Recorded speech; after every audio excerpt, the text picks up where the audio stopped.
Hi guys, this is iPad 9 and let's take a closer look on iPad 9 generation to know is it good enough for you to buy it or not.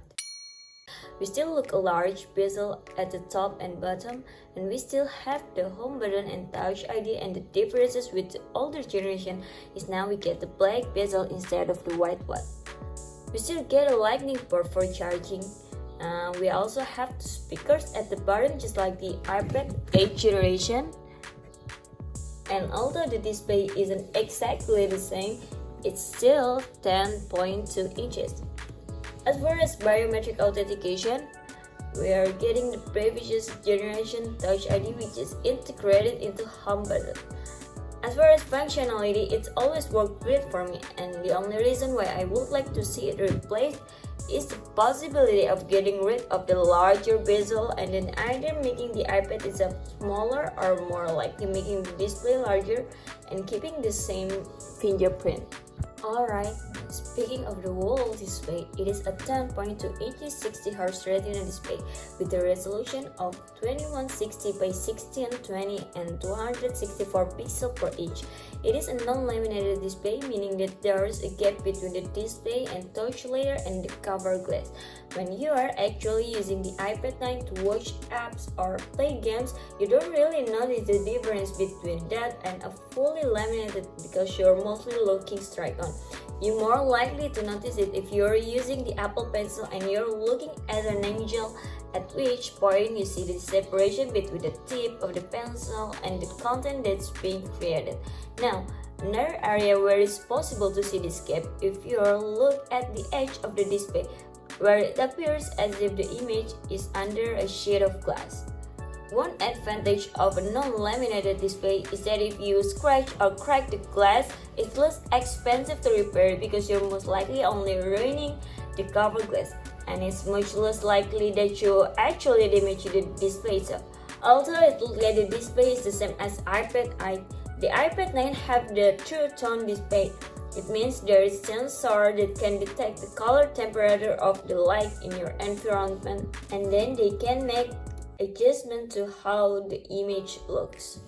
Talking about the battery life, now as far as battery life, the iPad 9 is rated for 10 hours of surfing the web on Wi-Fi or watching video, and 9 hours if you're using cellular data.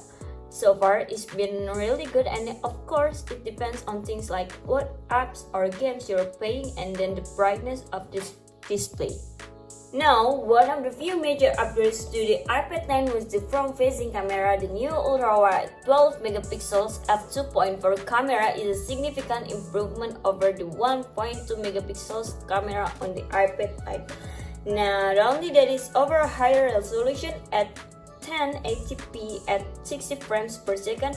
It's also over a feature on the iPad Pro, and it's called Center Stage, and it essentially uses the 2x zoom out of the capability of the ultra-wide camera together with artificial intelligence to identify a subject and then track it as it moves through the frame. It can be used for FaceTime video or Zoom or even TikTok.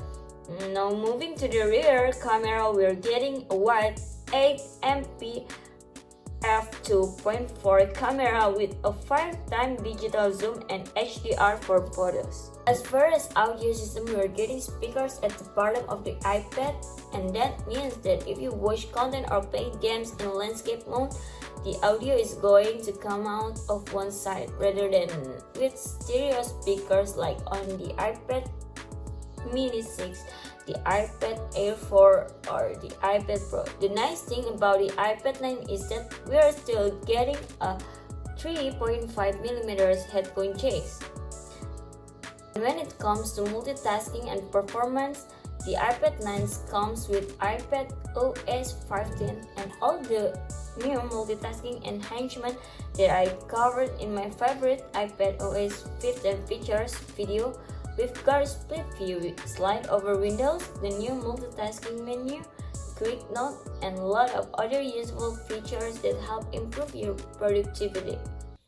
Another one of the upgrades on the iPad 9 is the new A13 Bionic chip. So Apple reports that it's provided CPU, GPU, and neural engines that are 20% more powerful than the add content chip on the iPad 9.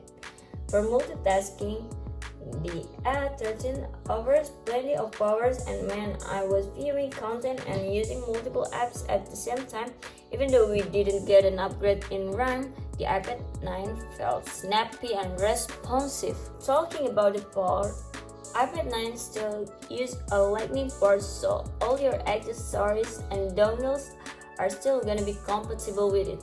It's also a good match if you have an iPhone because you can repurpose your charging cable. At some point, we may see Apple move the iPad to USB-C, and with all the iPhone 13 still using Lightning, it means they're just not ready. Now, the Lightning port also means that the iPad 9 is still compatible with the first generation Apple Pencil. Now that is all. You might want to reconsider to buy an iPad 9 in 2024. May the video helps you.